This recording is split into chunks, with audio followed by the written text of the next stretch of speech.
Bonjour et bienvenue. Aujourd'hui, on plonge au cœur d'une question que se pose toute entreprise. Comment on fait pour financer sa croissance? C'est un vrai casse-tête stratégique et on va décortiquer ça ensemble.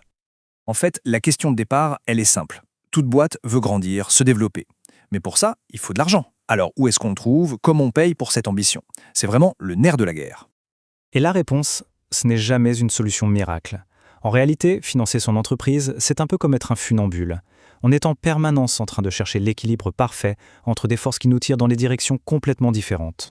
Et ces forces, les voici. C'est un trio incontournable. La croissance, bien sûr, c'est le moteur, le risque, c'est le frein qu'il faut savoir doser, et la gouvernance, c'est le volant, c'est qui tient les rênes. Chaque décision de financement va avoir un impact direct sur ces trois éléments. Allez, explorons la première grande voie possible, celle de la sécurité, celle où on utilise son propre argent. Ça a l'air d'être l'option la plus sage, mais vous allez voir, elle cache un dilemme de taille.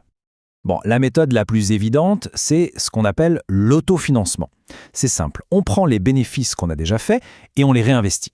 L'avantage énorme, c'est l'indépendance, on ne doit rien à personne. Le problème, la croissance est limitée à la vitesse d'une tortue, on ne peut pas aller plus vite que les profits qu'on génère. Alors, pour aller plus vite, il y a une autre option interne, l'augmentation de capital. L'idée, c'est de voir l'entreprise comme un grand gâteau. Pour avoir plus d'argent, on va créer de nouvelles parts de ce gâteau et les vendre. De nouveaux investisseurs, ou même les anciens, achètent ces parts et hop, de l'argent frais rentre dans les caisses. C'est super efficace pour lever des fonds. Mais, et oui, il y a un mais, c'est là que ça se corse. Comme le dit très bien cette citation, on gagne de l'argent, on sécurise l'avenir, mais on dilue le pouvoir. Chaque nouvelle part du gâteau vendu, c'est une voix de plus au chapitre, et donc un peu moins de contrôle pour les fondateurs. Bon, maintenant, on change complètement de philosophie. On quitte la voie de la sécurité pour explorer la voie du levier, utiliser l'argent des autres. Et là, on parle principalement de la dette. La dette, c'est un outil surpuissant, mais qui demande d'être manié avec une extrême prudence. Et l'exemple le plus classique de la dette, c'est bien sûr le prêt bancaire. C'est un deal assez simple. La banque prête une somme d'argent aujourd'hui et l'entreprise s'engage à la rembourser plus tard, avec des intérêts en plus. C'est un pari sur l'avenir. Et quand on met les deux options face à face, le dilemme saute aux yeux. D'un côté, l'augmentation de capital. Pas de dette, peu de risques, mais on partage le gâteau et le pouvoir. De l'autre, l'emprunt. On reste seul maître à bord, mais on a une épée de Damoclès sur la tête avec le remboursement obligatoire. Le risque financier n'est clairement pas le même. Alors on en arrive à la question logique. Si la dette, c'est plus de risques, plus de stress avec les remboursements, pourquoi est-ce que tant d'entreprises choisissent cette voie? Il doit bien y avoir une raison, un avantage caché, non?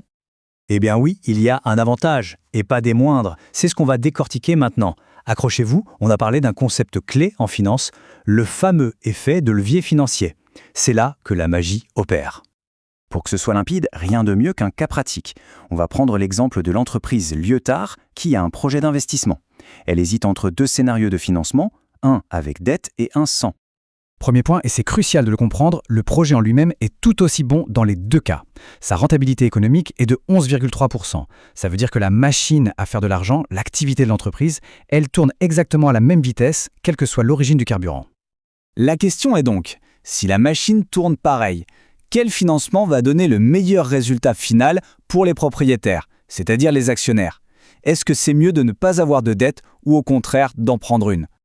Et là, attention, le résultat est totalement contre-intuitif. Regardez bien, avec la dette, la rentabilité pour les actionnaires grimpe à 12%.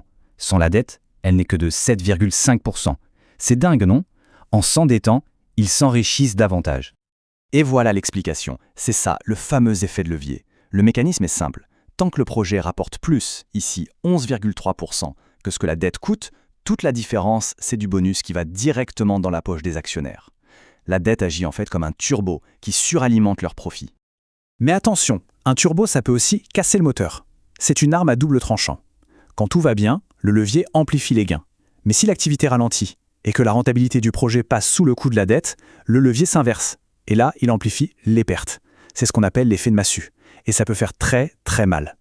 On en revient donc à notre point de départ. On a bien compris qu'il n'y a pas de solution parfaite. Le financement, ce n'est pas une science exacte. C'est l'art de l'arbitrage. Au final, tout se résume toujours à notre triangle. À chaque décision, il faut se demander, est-ce que je privilégie la vitesse de croissance? Est-ce que je privilégie la sécurité et la maîtrise du risque? Ou est-ce que je privilégie le contrôle total sur la stratégie? On ne peut pas avoir les trois au maximum en même temps. Cette citation en résume tout à la perfection. Le financement, c'est un arbitrage constant entre la rentabilité, le risque et le contrôle. Il n'y a pas de bon ou de mauvais choix dans l'absolu. Il y a juste des choix qui sont alignés ou non avec la stratégie et la vision de l'entrepreneur. Et je vais vous laisser avec cette question, qui pour moi résume tout le dilemme. Qu'est-ce qui a le plus de valeur? Avoir 100% d'un petit gâteau ou accepter de n'avoir qu'une part, mais d'un gâteau qui est immense? La réponse à cette question, c'est elle qui définit toute une stratégie d'entreprise. Merci beaucoup d'avoir suivi cette analyse